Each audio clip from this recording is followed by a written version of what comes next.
Welcome back, dweebs, to another episode of the Weekly Dweeb. With me, as always, is my good friend Kev. Kev, how are we doing today, bud? Happy Thanksgiving, everybody. Hope you had a great time away. I'm feeling great, James. I'm in a weird position right now when we think of today's topic because I'm starting to believe, Yeah, you are. and this is either going to be the greatest cinematic experience of my entire lifetime, or You're going to be so disappointed. the biggest disappointment I've experienced. Hopefully since, not. oof, man, it's going to be tough. But Chris Nolan's Odyssey giving us a lot to talk about, a lot to think about. I'm not saying he's going to be disappointed. I'm just saying like there's one of two ways that this could go. It's going to be a life-changing moment for you, or you're going to swear it off forever. You just give up. It's going to take all your hope away. Yeah, I never want to watch a movie ever again. Yep. Because one of the best directors of our time somehow managed to ruin one of my favorite, if not my favorite story ever. So I got a lot riding on this, James. Yeah, but you do. We've got some new insights on a lot of different factors of the Odyssey. Really, yeah, a lot of different topics here. So this is a bunch of different small topics on the Odyssey, if you haven't figured it out today, which we're both very excited for and very optimistic just because it's Christopher Nolan. But first one is, this is a fun one because I didn't know this, and I don't think Kev did either, is that 20 years ago, a movie by the name of Troy came out. It was developed and then directed by Wolfgang Peterson. However, Christopher Nolan was first hired to direct it by Warner Brothers. I did not know this. And goes into detail here that Wolfgang Peterson was, this kind of just the irony of all this, is that he had moved on to the superhero space for his own take on Batman vs. Superman, which we ultimately know eventually came out almost 20 years later. But when that fell through, they gave him his movie back.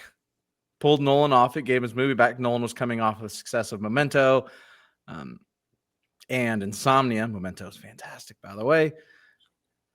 They wanted to keep Nolan in-house, which they have. And they offered Nolan a consolation prize. Kev, I'm going to let you tell the masses what the consolation prize is because you've read the article. I can't believe this. It was not too bad, all things considered. It's one of these failing forward moments. I believe it was Batman Begins, right? Was that correct? The consolation prize? Sorry you can't have Troy, bud. How about rebooting Batman? Worked out, I think, for everybody, because I still, despite some historical inaccuracies and the fact that a literal plane is caught in frame during one scene of Troy. I haven't seen Troy in a very long time, and I do remember liking it, not loving it. I just remember Brad Pitt and Eric Bana. That's who I really remember in it. Yeah, it was. You had Brian Cox in there, I believe, as was he maybe Menelaus, not Agamemnon, but I can't remember which one. But yes, a good movie that could have been great. One of my other favorite stories of all time. Big Homer guy, not talking Simpsons. If you know, you know. But the idea that we could have had Chris Nolan doing that movie really puts my brain in a blender. However, I'm just like, man, how much better could this movie have been if Chris Nolan had it? But we will get essentially the sequel, because for those who do not know, spoiler alert for the Odyssey. The Odyssey is the story of Odysseus's trip home from the war in Troy. So he's kind of getting to do the sequel to the story he always wanted to do, apparently. Interesting. And with the fact that it was the one that got away, right? It's a movie that he wanted to do, didn't get to do it, but now he gets to continue on that story. It makes me even more excited that he did get the Odyssey. And James, I think it parlays pretty well into one of our other topics of the day, because the Mhm. prologue of the Odyssey, it sounds like, is going to cover Yeah. part of the Trojan invasion after all. So we're going to get a little mini movie, which is probably only going to make me yearn for a Chris Nolan Troy all the more. But I am a little upset about how I'm going to have to go Mhm. about watching this thing, James. What do you have the news for the folks I here? do. Second part of this topic is they're going to play it in theaters, Kev. However, Yeah. however, Yeah. Mhm. you are going to have to go see an Avatar movie for the first time ever. They are playing the prologue before Avatar Fire and Ash. And it says it will show the siege of Troy and it'll end with a shot of the Cyclops. You have to go. So, Kev, you have to bite the bullet, which means you can't just watch that one. You got to watch the first two, which I've only watched one of. I got to Because go it took them back and 15 watch. years to make the sequel. Dang it. I got to do all this prep work just to pay for a movie I don't want to watch so I can watch What a if you just 5-minute buy a prologue. bucket of popcorn and just go in and watch the prologue and leave, like a matinee Tuesday, and you pay your $6 and you buy a $10 popcorn and you just watch the whatever 5-minute prologue or however long it is, and then you And just leave. just stand in the back by the trash It was cans. great, guys. Great. And they're like, what the fuck is God, that guy that's talking about? classic Nolan right there, isn't it? Mhm. Yeah, that you might be onto something. That might be how we get it. But you finally did it, Avatar. Good job. You finally have found a reason for me to watch one of your movies, and all it took was Chris Nolan getting the Odyssey. That's you win, universe. You win. You got Kev.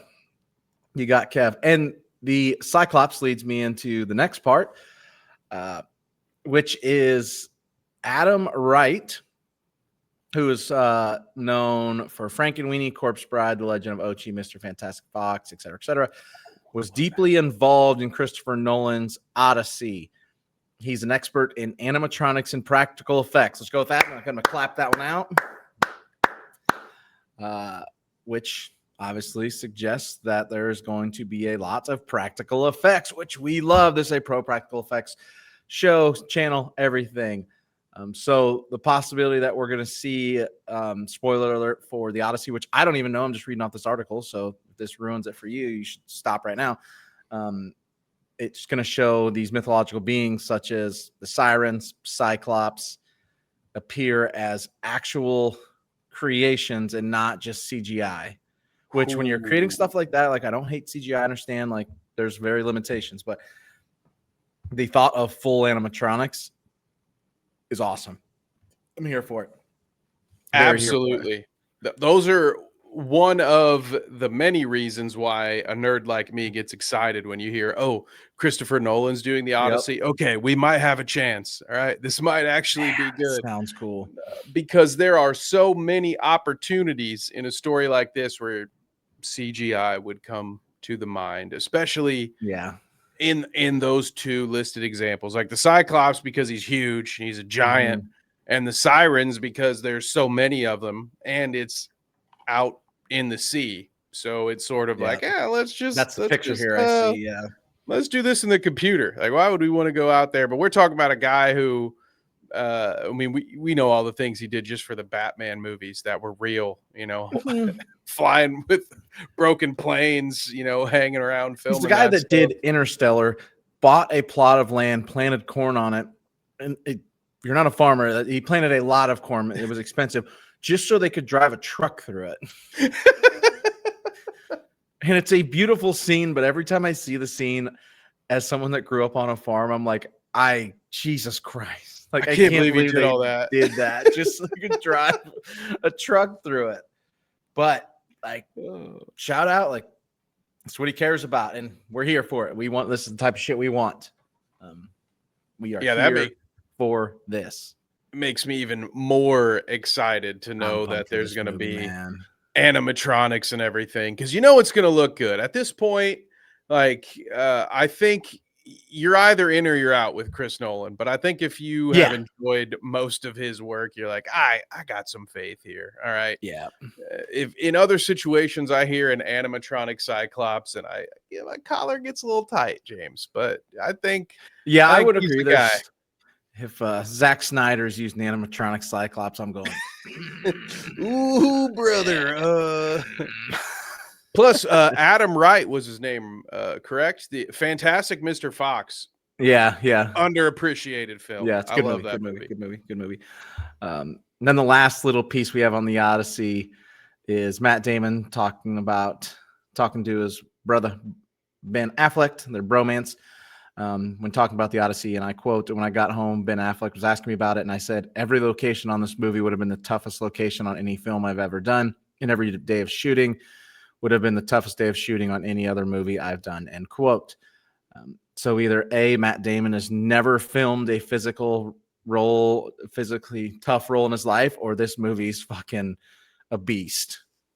So take that for what, if we're talking practical effects and etc., like, it might be fucking, God, we might have a shot here, Kev. It might be great. Yeah, I mean, we're talking about a guy who did multiple Bourne movies, so he's definitely dealt with the grueling aspects of it.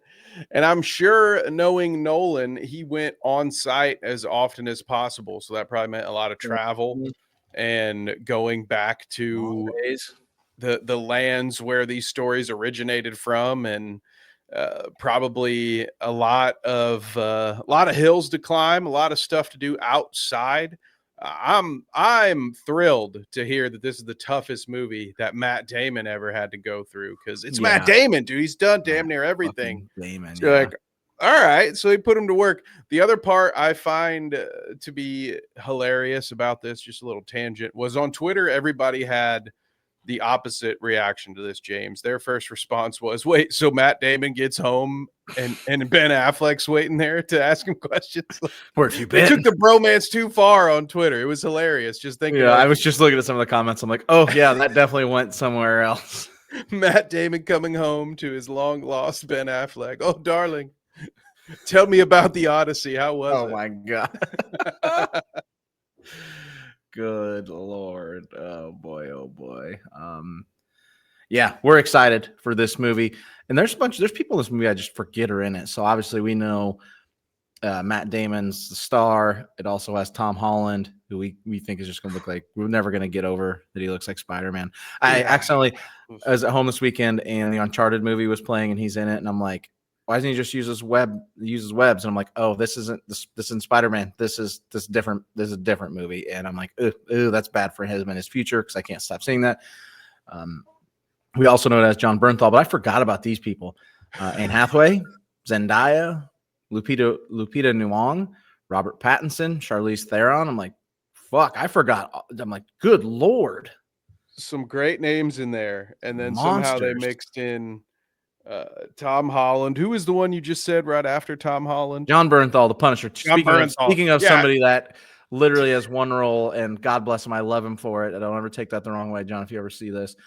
He is Shane from The Walking Dead and everything, and I am fucking here for it. He's even Shane from The Walking Dead as the Punisher. Like, yes, correct. Goddamn, he's the same guy in everything. It's okay. So, yeah, I'm here for it. It's a star-studded cast. And you do have quite a lot of thespians with some range, but then you mix in Tom Holland and John Bernthal. And you're like, well, I hope this goes over well. But you know what I will say is it was Chris Nolan working with Robert Pattinson that got me to be a believer in Robert Bat. And it was in that movie, Tenet. I can never pronounce it right. But I don't he was good. You know, I'd fuck it up. So I think these two will. That's where he went from in the Odyssey, but vampire heartthrob to actual actor. Uncharted. I had a lot of fun. There's a video about that on the channel. Go check it out. I am happy. James had the same feedback for Tom Holland as I did. Speaking of people that are pretty much always exactly the same character, Mark Wahlberg. Yep. I was like, which Mark Wahlberg character is this one? Trick question. They're all the same. Oh, Mark Wahlberg drags. Love you too, Mark. Love you too. Level. a whole level. He makes that movie way worse than it needs to be. God. I've never played the game, so I had like no reference. I was like, I know these guys they're both important in the games. I'm just like, this is bad. Oh, and then Antonio Banderas is in it. That caught me out. Oh, that's just. I sat and watched like 30 minutes. I'm like, wow, this is yeah, got it. This is where we ended up. I was like, ooh, if it makes you feel any better, James, no one who made the movie had played any of the games either, and that was very clear. stunning development. Good Lord. They seem to learn these days with Fallout and shows like that, but good Lord, how stupid were people? Just dumb. But I'm sure Christopher Nolan has read the Odyssey. So thank you guys for joining us today. This is the Weekly Dweeb. Please like and subscribe as we make our way to 200. Share all that fun stuff. Please check out the rest of our topics this week on the channel, including our live reactions to first 3 episodes of the final season of Stranger Things. That'll be out Wednesday at 9 p.m. We will be live. So again, thank you for joining us. Until next time, folks.